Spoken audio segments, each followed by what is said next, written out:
Bienvenidos! Today we're going to talk about the future tense in Spanish. In Spanish, the future tense is used to talk about events that are going to happen in the future. And we have the future tense in English when we use the word will with a verb. Like, I will go to the store, or I will study tomorrow, or I will graduate eventually. Those are all examples of the future tense in English. And in Spanish, forming the future tense is one of the easiest verb forms. All we do is take the infinitive of a verb and add on the future tense endings. So all we need to know is the verb infinitive. And then we add on future tense endings to the infinitive. Now the future tense endings are, for the yo form, he, tú, has, él, ella, usted, ha, nosotros and nosotras, hemos, ellos, ellas, ustedes, han.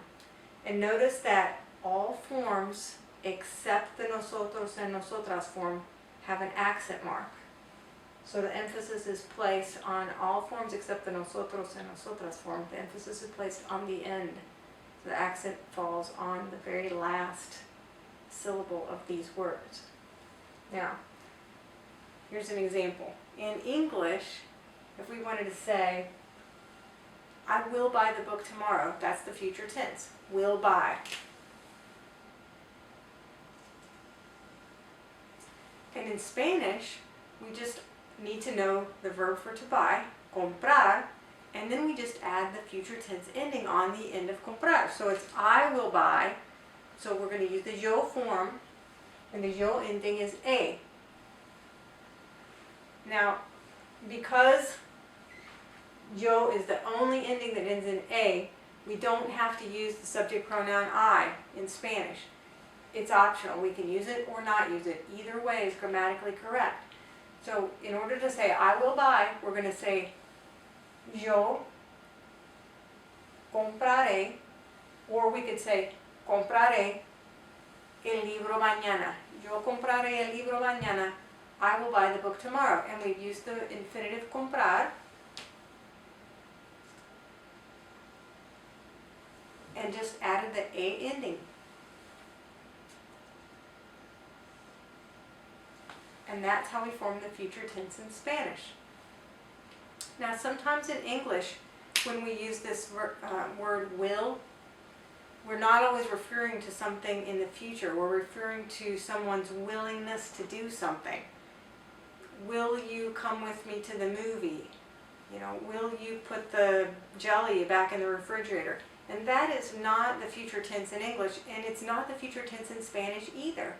In Spanish, when we're referring to someone's willingness to do something, we use the verb querer, because in Spanish, querer means to want or someone's desire to do something.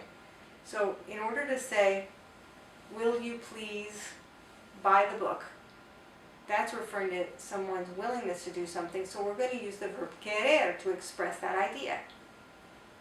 ¿Quieres comprar el libro, por favor? Do you want to buy the book, please? That is how we would translate, will you please buy the book in Spanish. ¿Quieres comprar el libro, por favor? Now, another use of the future tense in Spanish, which is different from English, is that the future tense in Spanish can also be used to express conjecture or wondering about something. In English, we don't use the future tense in this way, but in Spanish, if you lost your keys, you would be thinking, I wonder where my keys are. Where could they be, or where would they be? In Spanish, we would use the future tense to express this idea. Where will my keys be? I'm looking for them. Where will they be? And in English, we would say something like, where would they be? But Spanish, we use the future tense. For example, what time is it? I wonder. We're wondering, what time is it? ¿Qué hora será? What time will it be is the direct translation. ¿Qué hora será? So the future tense in Spanish is used not only to express the idea of something happening in the future, but also the idea of things happening now that we're wondering about. You know, where will my keys be? What time will it be? Those are other ways of using the future tense in Spanish.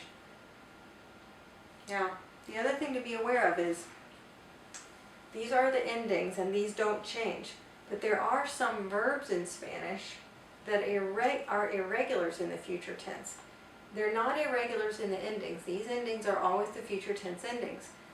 What's irregular is that instead of using the infinitive changes and we use a different spelling of the verb. It's not the infinitive that's used. Here's an example. For the verb venir, to come, they will come at 2. Venir is irregular. Ellos vendrán a las 2. So instead of venir, we have the irregular V-E-N-D-R, vendre. But we still have the future tense ending on.